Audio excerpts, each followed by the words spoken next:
So what you pulled out of your bookcase now?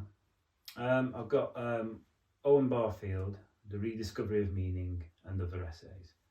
I'm just going to read you this. Oh, yeah, read it. This is the first few lines from The Rediscovery of Meaning. Okay, yeah, read it.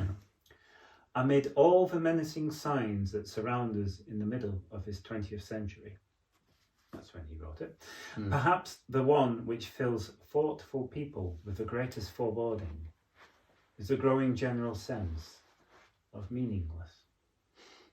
I think a lot of people would probably maybe relate to that. Barfield was, him and C.S. Lewis were great friends.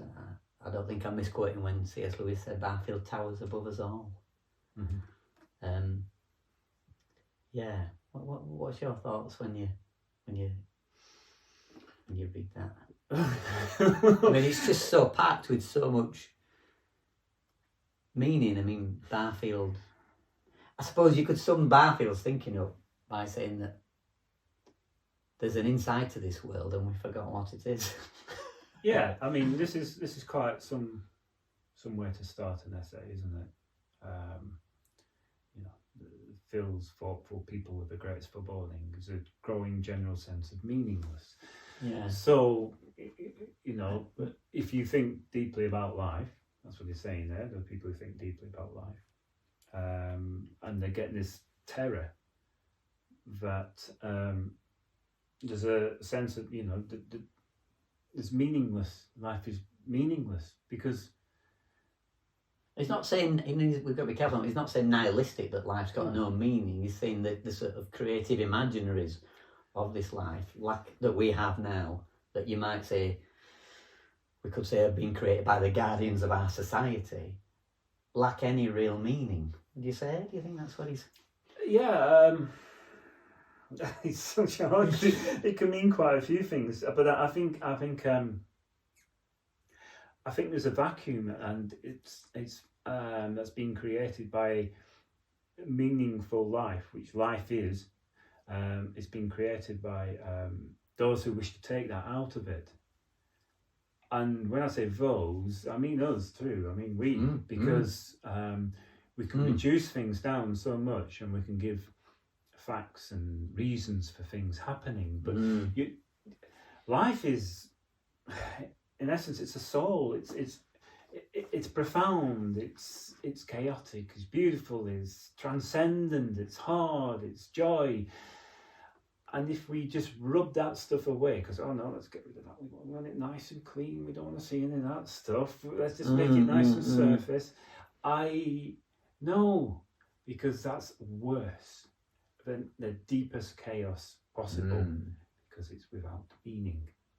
It's lacking meaning. But what Barfield did say, didn't he, that he thought not knowing should be the highest virtue. He said it should be reinstated with I don't know.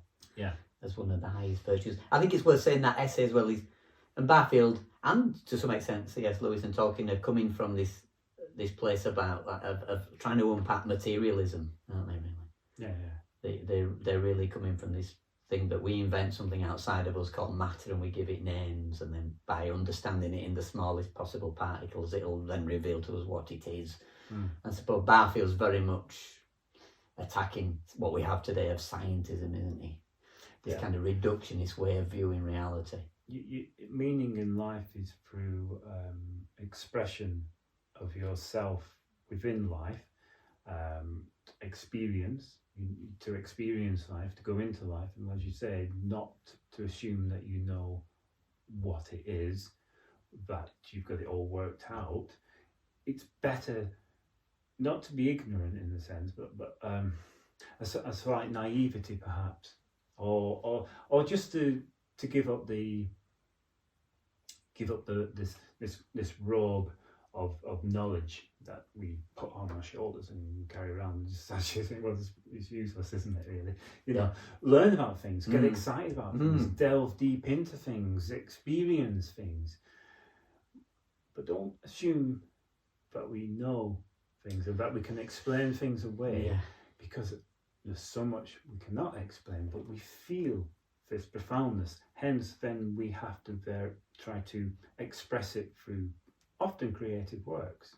Mm, Creative, mm, you know, I mean, Barfield, C.S. Lewis, Tolkien. He was a great dancer, wasn't he? And he wrote some short novellas and things. And Yeah. So he wrote a great kids book, didn't he, called The Silver Trumpet, which, like Tolkien said, was a massive hit with his kids. You know, I don't think it's been published, but you can download that from the Barfield estate. Yeah, you can. Yeah. So it's experiencing life, and then there's meaning within that. So you can't always have a definite way or answer of doing something. No, I think with Barfield, of course, he was under Steiner in anthroposophy. Steiner, yeah. You know, Rudolf Steiner, we've got the philosophy of freedom, and I think in here, you find that in the work of Steiner when he says, I think it's in this very book where he says, when you look at a rose, you say rose, you're already running the dead concept rose. Yeah.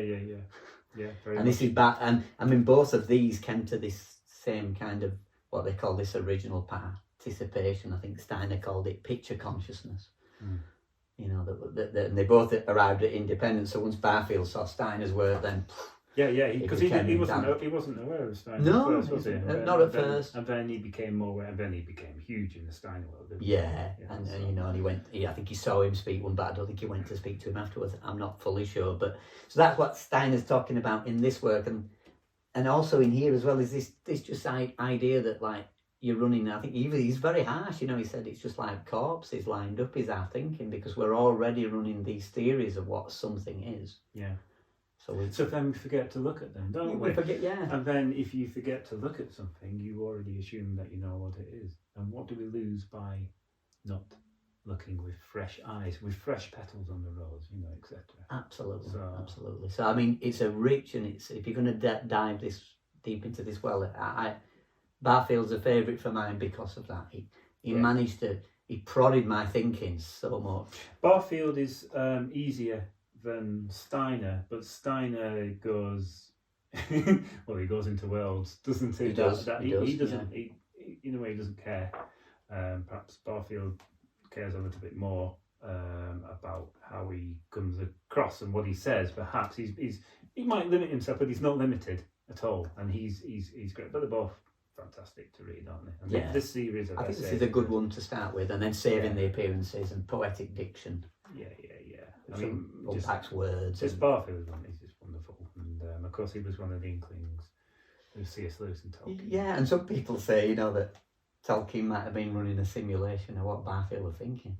With the Lord of the Rings, which I often like to think about sometimes. You'll have those certain characters in the Lord of the Rings that are timeless. Is it the elves? And there's certain characters in the Lord of the Rings that don't get old, do they? Or they don't feel time. And then you've got the Treebeard and all these kind of different things. Was what Barfield was thinking, that early humans weren't conscious like we are. But we'll be careful not to go too far deep into that, because it'd be another lovely, rich conversation. Really. Yeah. But well worth reading Owen Barfield, and definitely get your mitts on some Rudolf Steiner at some point. Good first one in, actually. That the philosophy of freedom